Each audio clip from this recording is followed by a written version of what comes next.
¿Dónde pasó la noche? En sus casas tratando de rescatar lo poco que les quedaba. Ujú. Pero tenemos entendido que algunas viviendas resultaron desechadas y se les cayeron las paredes. Esa gente que vivía en esos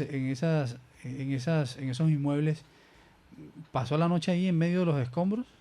Sí, señor, porque no hubo presencia ni atención inmediata por parte de los organismos competentes, es decir, la defensa civil prácticamente actuó como un adorno y no los apoyó de la manera que ellos necesitaban. Por eso prácticamente quedaron abandonados.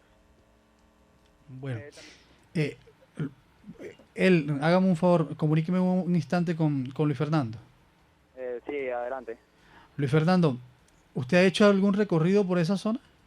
Claro que sí, encontramos algunas casas en las cuales ni siquiera habían paredes principales, las puertas se las habían llevado, casi todos los elementos de hogar, por ejemplo los televisores, los muebles, las camas estaban en el patio destruidas. Hay familias que no tienen qué comer, puesto que la comida se ensució con el agua que se retrocedía de los sanitarios y de las ducterías. ¿Esas son casas que están ubicadas como en callejones? En callejones muy cerca del arroyo. Hay gente allí que vivió tragedias similares en épocas anteriores, ¿cierto? Claro que sí. La mayoría de los habitantes ya tienen muchísimos años de estar en este sector y siempre han vivido año tras año. Algunos nos comentan que cada año les toca comprar juegos de cama o juegos de comedor, etcétera. Poder tener una vida como cualquier otro ciudadano del resto de la ciudad. ¿Y los niños? ¿Qué ha pasado con los niños?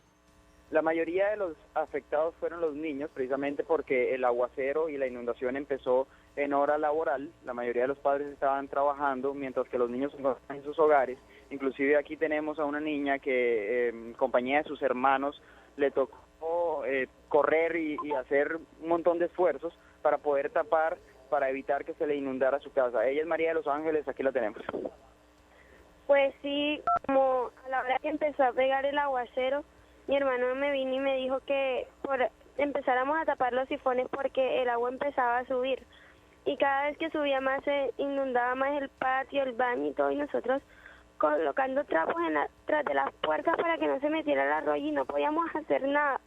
Porque total, el agua se metió y muchas cosas se nos dañaron y nosotros aquí tratando de sacar el agua y el agua entrando por el patio, el baño, el lavamanos, todo estaba lleno de agua. O sea, no podíamos hacer nada porque todas las casas acá estaban inundadas completamente. No podíamos pedir ayuda porque nadie podía pasar ese arroyo, nadie podía venir a tratar de, por lo menos a nosotros, llegó el agua, casi se llega hasta el equipo de sonido por poco se daña, las camas todas están mojadas.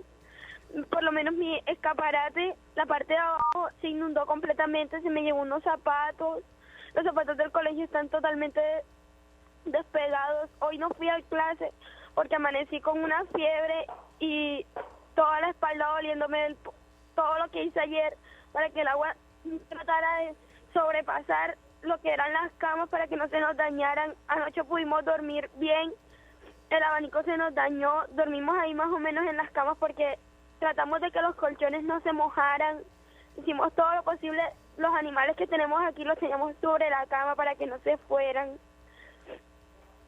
Pues es un poco agobiante saber que cuando se supone que debería ser el primer día de clases de este segundo semestre de los niños en los colegios, la mayoría de ellos están preocupados por la supervivencia en sus hogares y de su familia, y pues lo más agobiante quizás es la cuestión del alimento. Lo que ya habíamos dicho, la mayoría de los alimentos se ensuciaron, se los llevó el arroyo, lo cual es preocupante para ellos.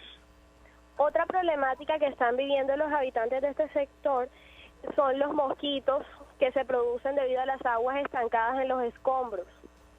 Ya no soportan más esta situación debido a que atrás de que están sin casa, los techos ya no existen, prácticamente todos los enseres están destruidos, ya no cuentan con una situación sanitaria en buen estado. El María y Luis Fernando, muchas gracias por ese completo informe desde el barrio Simón Bolívar, en el sur de la ciudad de Barranquilla.